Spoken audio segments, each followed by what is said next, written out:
Well, hello everybody. Gonna do a little shooting video today. It's first week in March and we're finally starting to see a little bit of sun. Weather's been crazy. We had one of our worst snowstorms we've had all year just a few days ago, first week in March. Crazy winter. They're calling this a 1 in 20 year as far as snowfall for this area. So we're grateful for it. We've kind of been in a drought pattern lately, so we're very happy for it, but it's wet and stinking muddy.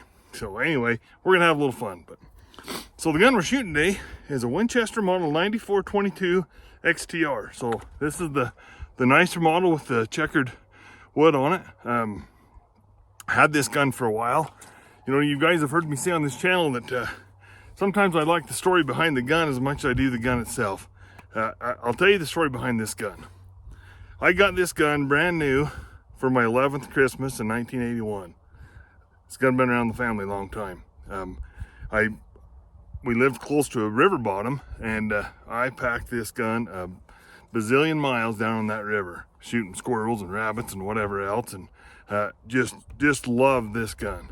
When I was about 13 or 14, I was riding my motorcycle and come home, and it slipped out of my hand, and I dropped it, and it broke the corner of the stock off right here. Boy, I was just devastated. I went in the house hanging my lip, and fortunately, my dad is an expert woodworker, and he looked at it and said, no problem, took it to his shop, found a piece of walnut and blended that in and just did a beautiful job on it. So there it is, back to the river we went and packed this gun all over the place. And when I was old enough to drive, my first vehicle was a 76 Chevy Blazer. You guys are old enough to remember those. They had those big long windows in the back. Well, I mounted a gun rack back there. So this 22 rode around a lot with me in that Blazer. When I was 17, I got in a very bad car accident in that Blazer, and this gun was in the vehicle with me. It was a terrible accident. I was in the hospital for weeks. This gun got busted up pretty bad. Broke the stock, broke the hammer. I think it broke the rear side. I can't remember exactly what happened. There again, my dad did the rescue on this gun. He actually just sent it back to Winchester for me. Got it back. You know, of course, they replaced the stock, make it like brand new again. And after that, I just kind of put this gun away. It had so much value to me in it, I almost didn't dare take it out. It sat around for a long time. Shortly after that, I bought a Ruger 1022, and for me, just to go beat around with the 22, I take that Ruger. This gun sat in the gun cabinet for probably close to 20 years after that. I got it out when my son was old enough to hunt, and I gave this to him for a Christmas present. So technically this gun belongs to him right now. Happy to have it. My son has taken very good care of this gun. He knows what this gun means to me. So when I give it to him, I told him, I said, I want you to use it. Don't just, we got 22 rifles around, but I said, don't just leave that one home. I want you to use it. I want you to get some good memories of it. And of course he did. He treated this gun with the utmost respect, but he used it. He's had a lot of fun with it. We tell a funny story that he was about, I don't know, 13 or 14, and we was out in the desert rabbit hunting, and a rabbit jumped up, I don't know how far, too far to be shooting at, and my son, like a true sniper, just stood right there flat-footed. It was 100 plus yards away and dropped it. So we've always, whenever we bring this gun out, we have to tell that story about Carson taking the sniper shot on the rabbit. So anyway, beautiful rifle. It's a shame the world we live in today. As popular as lever actions are, and the iconic Winchester name, I don't know if they even make these 22s anymore. All their manufacturers went to Morocco in Japan, which they're turning out a beautiful product, but I mean, a Winchester Model 94 today is $1,000, $1,200 gun. You see these on the shelves unused. I've never seen an XTR on a used gun rack before. I actually bought, it's been several years ago, but I bought the plain Jane version of this. Shot it for a while. It wasn't super accurate. I wasn't really excited about it. For just a beater 22, it wasn't the right fit, so I ended up trading it for something. And that was before, they were still making them at that point. That's how long ago that's been. So it wasn't nothing unique. Today, if I happened to run onto one, I'd probably buy it and hang on to it. But anyway, lots of good memories with this gun. I'm hoping someday I see my son give it to a grandson. That's where we're hoping this gun ends up. But we're gonna do some shooting with it today. Got a couple different types of ammo. Of course, the good old CCI mini mags. I've never been a huge fan of these until just recently. I had a guy at a local shop say this is the best 22 shell there is. I bought some semi-auto 22 handguns recently, and this is what we pretty much went to run exclusive in those handguns. But I thought I'd shoot them in the Winchester today. Of course, the Federal bulk packs, probably shot more of these 22 shells than anything, but they seem to shoot all right. So we're going to do a couple shots, or we'll do a couple 3-shot groups at 50 yards and see how this thing shoots. All right, guys. Well, we're going to shoot 3 shots with the Federal bulk ammo in this. You know, I don't do a lot of the. You know, I see a lot of gun reviews, and a lot of guys do like what I call a tabletop review, and they talk about all the features and stuff on this. This gun's just a basic lever action, you know, standard buckhorn sight on it, standard. You know, they started doing the covered front sight on these, man, a long time ago. So, you know, I don't spend a lot of time doing this. I just rather take the time to do the shooting. But I want to take just a second and tell everybody thanks for I've had a upswing in subscriptions lately, and I just want to tell everybody how much I appreciate them subscribing to the channel.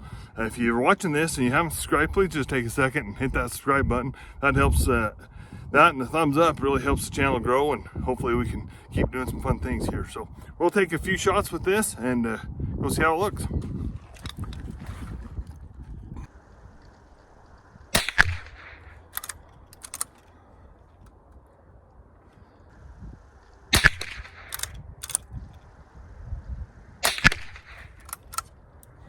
Well, we'll walk up there and have a look at this. You know, a guy almost forgets how much fun 22 rifles are. You know, everybody watches Hickok 45 and he says, you know, shooting should be fun. I myself don't shoot 22s probably as much as I should. Man, for just practice and cheap and just a good excuse to get out of the range, you can't beat a 22. And I know that my marksmanship would be better if I shot 22s more. Anyway, we'll walk up and have a look. Well, all right, guys, I'm pretty pleased with this group. I'll flip the camera around and show you what we got. So there's 3 shots. Point of impact's just a little bit low. Heck, that's a 1-inch group. 50 yards of 1-inch group. That's a pretty accurate little gun. I don't know if a guy with open sights can get much better than that. We'll mark them with the Sharpie. Go shoot 3 more shots. All right, guys. Well, that was a pretty decent little group with those Federal. That was with the Federal bulk ammo. And the next one we're going to shoot is this Seaside mini mags. It'll be interesting to see. I got read on these. So this mini mag's a 40 grain solid copper plated round nose going. They're advertising 1235, and these Federals are a 36 grain hollow point at 1260. It'll be interesting to see the point of impact difference on those. Those guys that was a little bit low. I mean, I think really probably in all reality we should raise that sight elevator just a little bit. And but like I say, this is Carson's gun. This is one when he go on hunt with. Maybe for him, he likes it just where it is. So anyway, we're gonna take 3 more shots with the mini mags.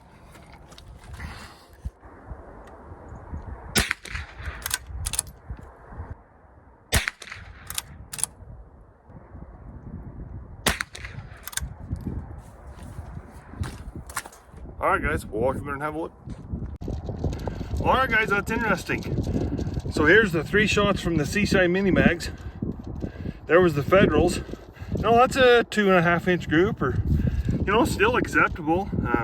But it's funny how the gun prefers those Federals. All right, guys. Well, this little 22 is just so dang much fun. I can't just walk away and shoot off the bench. So I filled the magazine up.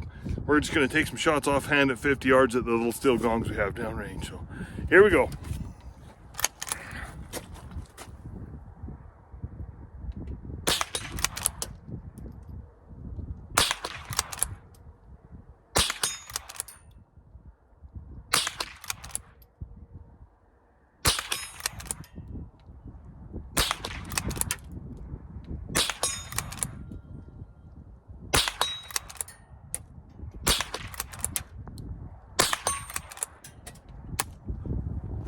Wow, that is a dandy little rifle. The action on that guy is so stinking smooth.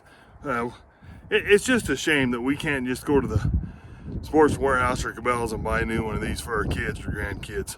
Like I say, there's still a few of those on the used gun racks, not very many anymore, but what a dandy little rifle. You know, it's a shame that this rifle's in the place that it is, and the Marlin 39 same way. I don't know if Ruger's going to come out with them with the, you know, Ruger started making some of the lever action Marlins again. It's kind of been a lot of big secret stuff on what's going on. I know they're coming out with the 4570.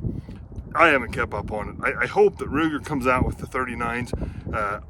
I had one, had a weak moment, let it slip through my fingers. I would buy another one if I could find it, because that Marlin is a dandy rifle along with this Winchester. So anyway, we're gonna wrap it up.